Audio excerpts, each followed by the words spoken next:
Teman-teman, di video sebelumnya kita sudah sepakat ya bahwa ketika kita melihat masalah itu ngelihatnya masalah keseluruhan. Jadi big picture-nya. Jadi kalau kita ngelihat suatu masalah ini yang kelihatan, ini yang di atas permukaan laut ini.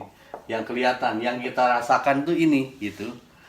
Kalau yang sebenarnya itu jauh lebih besar. Seperti kita masalah lalu lintas yang kita rasakan kan macet, semrawut.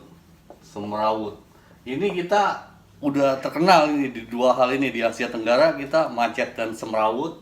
Apalagi di world class, kalau teman-teman saya bilang crazy traffic katanya.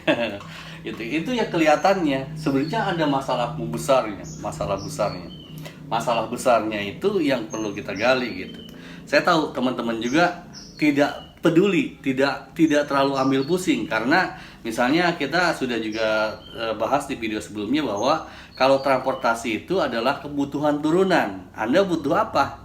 Saya butuh belanja. Transportasi butuh nggak? Enggak, padahal butuh gitu. Jadi kita bisa melupakan transportasi gitu.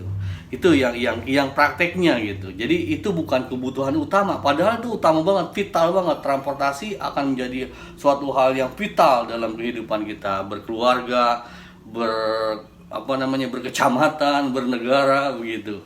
Jadi untuk memahami masalah-masalah segala macam kemacetan dan kesemrawutan, kita harus melihat big picture-nya gitu. Dan untuk menguraikan ini, saya ingat dulu waktu kuliah tahun 97 ada tiga hal yang perlu kita perhatikan. Yang pertama itu masalah, kalau di masalah traffic ya, macet dan semrawut itu kaitannya dengan traffic, dengan lalu lintas. Yang pertama itu transport planning.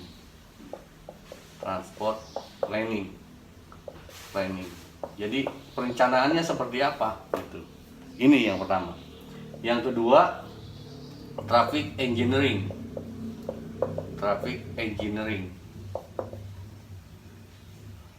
Gitu, traffic engineering. Yang ketiga, public transport. Public transport itu kalau kayak di Singapura, di Malaysia disebutnya public transport kan. Apalagi kalau kita merujuk ke Amerika, ke Inggris, dosen-dosen kita kan belajarnya, para ahli transport kita belajarnya dari dulu. Kayak contohnya dosen saya Pak Opiar Tamin, Pak Profesor Opiar, kemudian Pak Harun, Pak Gede kalau di perhubungan gitu kan. Banyak ahli-ahli transportasi itu dulu disekolahkannya ke Inggris. Kenapa ke Inggris? Karena Inggris itu berorientasinya ke public transport. Kalau Amerika tuh beda. Amerika tuh nggak berorientasi ke public transport. US itu ke fully motorized city. Jadi kalau namanya angkutan umum, kalau di kita, kalau mereka disebutnya public transport. Saya juga nggak paham ya kenapa di kita disebutnya angkutan. Padahal angkutan kan carry ya, transport dia transfer, pemindahan orang atau barang atau jasa. Kalau Amerika itu fully motorized city. Mereka tidak ambil pusing dengan public transport, karena mereka orientasinya adalah ke kendaraan pribadi, private car. Nah, ini akan sangat mempengaruhi ketika kita membahas public transport, transport planning. Karena coba kita perhatikan negara-negara maju. Kota itu dari awal tuh direncanakan. Semua kota tuh direncanakan. Bentuknya seperti ini, jumlah penduduknya berapa, kemudian fasilitas pendukungnya apa, itu direncanakan sejak didirikan. Termasuk kita juga waktu dijajah sama Belanda. Kalau kata kita dijajah, tapi saya pernah ketemu sama orang Belanda. Kata orang Belanda, saya enggak ngejajah Indonesia. Indonesia itu koloni sebutnya gitu. Karena yang ceritanya waktu itu menjajah kita adalah perusahaan, VOC kan gitu, company. Jadi mereka melihatnya kita itu koloni, bukan dijajah. Kalau jajah tuh sama Jepang kita dijajah dulu. Nah, kemudian dalam hal transport planning saya mau mencontohkan misalnya kota Bandung aja. Bandung itu sejak awalnya sama Belanda itu didesain untuk dihuni oleh 400.000 jiwa. Ini kaitannya dengan transport planning ya. 400.000 jiwa. Sekarang prakteknya berapa? 7 juta. Gila nggak? 7 juta. 7 juta katakanlah 3 juta yang di kota Bandungnya, kemudian yang 4 juta itu yang dari Cimahi, dari Kabupaten Bandung, dari Sumedang, itu yang keluar masuk. Kondisi siang hari di kota Bandung itu bisa 7 juta orang yang mobile, yang keluar masuk gitu. Bayangkan, 400.000 jadi 7 juta. Jadi nggak heran kan kalau kita sekarang prediksi para karuhun kita bener bahwa Bandung keurin ku tangtung, ya kan? Karena memang jumlah penduduknya udah jauh di atas desainnya gitu. Desainnya untuk 400.000 jiwa, jadi sekarang 7 juta, gile gitu. Itu kaitannya dengan kita pengenalan transport planning ya. Kemudian untuk traffic engineering. Traffic engineering kita melihat mungkin untuk sebuah kota, untuk sebuah kota itu kan macem-macem pola jalannya. Ada yang linear, ada yang grid, ada yang radial, nanti kita uraikan satu persatu. Itu macam-macam, itu tergantung tujuannya, tujuan pembangunan kotanya. Kebanyakan kalau kota-kota kita di Indonesia itu polanya itu paling kalau nggak linear, radial. Karena kita kan waktu dijajah koloni, waktu koloninya Belanda, kita itu jalan tuh didesain untuk menghubungkan pusat-pusat. Kayak misalnya kayak dari Lembang ke Bandung itu kan banyak kebun teh, kemudian lewat Purwakarta gitu kan.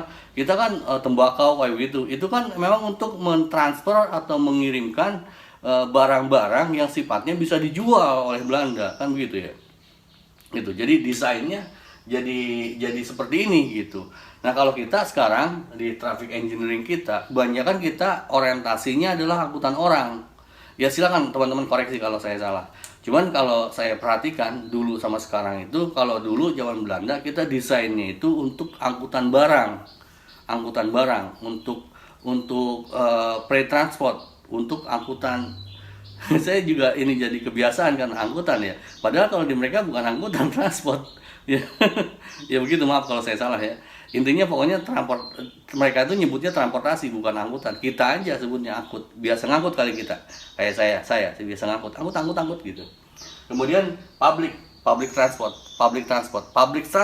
itu beda di kita, misalnya kayak kita orientasinya ke Inggris itu sekarang ke sistem operasi. Teman-teman coba lihat dah kayak bus sekolah lah misalnya.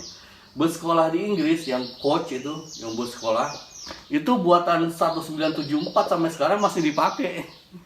Sampai sekarang masih dipakai loh. Dan mereka bilang itu masih bisa asal perawatannya bagus.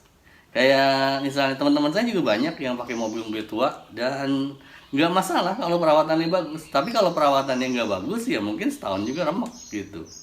Jadi untuk menguraikan inti masalahnya ya saya yakin teman-teman juga ada di hatinya, kebayang kan. Saya insya Allah saya paham apa yang ada di hati Anda. Kenapa apa yang saya sampaikan itu nggak menarik? Karena sebenarnya yang Anda butuhkan itu bukan pengetahuan.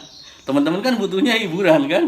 Temennya butuhnya dihibur, dinyamankan gitu. Sama saya juga. Itulah kenapa saya di channel saya juga saya kadang egois, maaf ya. Saya suka ngupload video penerbangan karena saya pusing belajar transportasi. Saya mendingan terbang aja, happy gitu.